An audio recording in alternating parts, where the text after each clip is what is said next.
Councillor. Thank you. I'd like to make some comments. First of all,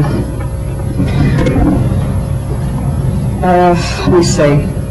In the past month, I've written to all of the councillors, cautioning them about the open meeting law being violated by serial calling, phone calling, that has been rampant since January.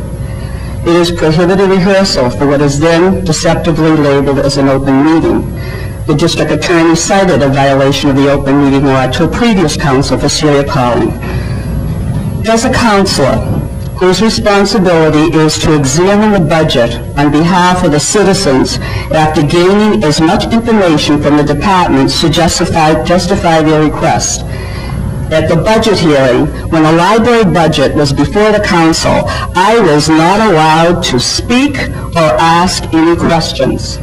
I told the director, before I asked questions, I wanted to point out that we were not told when she presented the main library proposal that she would close the branch libraries.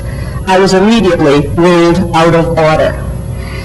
At a recent meeting, a motion and second was made. I asked for discussion, and the response was no discussion. I questioned that this is a violation of Robert's rules. A recess was immediately called. As in the previous council, councils don't question the absolute violations of open meeting law, Robert's rules of parliamentary procedure, or the absolute abuse of recess being called. Then the discussion took place in the council office during the recess, which is an open violation of the open meeting law. The abuse of a recess being called continues from council to council. When a councilor is presenting a position that a president disagrees with or a matter that he or she doesn't want to be heard, it is a successful but unethical maneuver.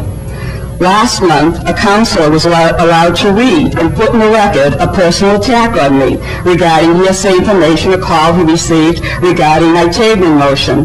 When I used a parliamentary procedure, question privilege, which allows interrupting a speaker if making a personal attack, we couldn't hold a meeting until we had something to discuss and consider.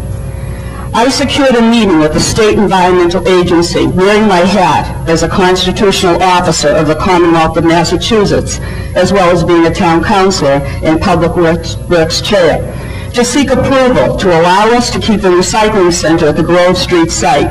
I had advised the town manager and the DPW superintendent.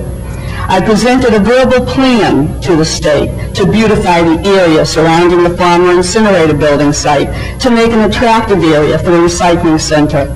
I advised them I would be presenting them the visual plan. I set up a meeting for the environmental representatives to come to Philadelphia Park at Grove Street. The town manager commented that it was the first time that the state would come to Watertown on this matter. At the council meeting, as I was being talked over, while I attempted to inform the council that the environmental agency called me that very day and would be coming out to Philadelphia Park to consider the plan to keep the recycling center at this site, I was planning to set up a subcommittee meeting when I was ruled out of order. For the first time in the history of the council, a councilor had a committee taken away from her or him, me, and for doing due diligence on the matter. Two councilors talked in support of establishing a recycling committee. The president spontaneously and immediately named these councilors, one to be the chair, and other councilors to this new committee named other councilors to this new committee, excluding me. Do you think there was any serial calling involved? Following the meeting that weekend, to my astonishment, I received at my door, as other councilors, a note from the council president informing me that he called the State Environmental Agency and canceled the meeting that I had scheduled for them at Philadelphia to meet with us. At the previous meeting, it should be noted, the president had asked us for a motion to take Philadelphia off the table, that the council should not allow the recycling center to remain at Philadelphia Park, but he received no response. On that Monday, I called the State Environmental Agency and requested to reschedule the meeting. It was embarrassing. It was embarrassing. Because of the president's call, they expressed concern about the town's unity on wanting the recycling center at Philadelphia Park. The agency's representative did welcome my request, and she did come out to Philadelphia and she met with all of us. When I was speaking at the May 9th meeting, the president announced, your 2 minutes are up. There's a 10-minute rule, but I get 2 minutes. So we're not equal here. I'm elected to represent the people, but I'm not allowed to have the equal rights that everybody else has. I have 2 minutes. Another council talked at least 6 or 7 minutes after I was shut off because I had a 2-minute rule.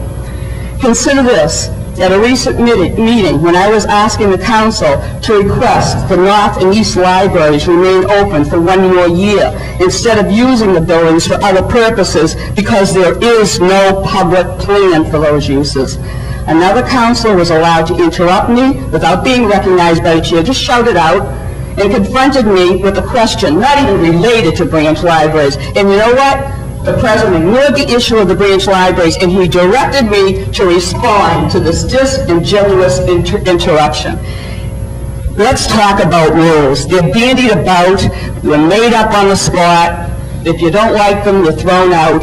And I can have my hand up and you'll call on someone else. Let's be reasonable. You made personal attacks against me, Mr. President, and they're unfounded. You are out of order. You're the one. Okay, and if you want to get removed, let me know, okay? But one of the things is I think you have your facts incorrect. Oh, no, I have them all documented. That's okay. Mine are documented. You had an illegal session in the back when you cut off discussion, and you discussed it in the back.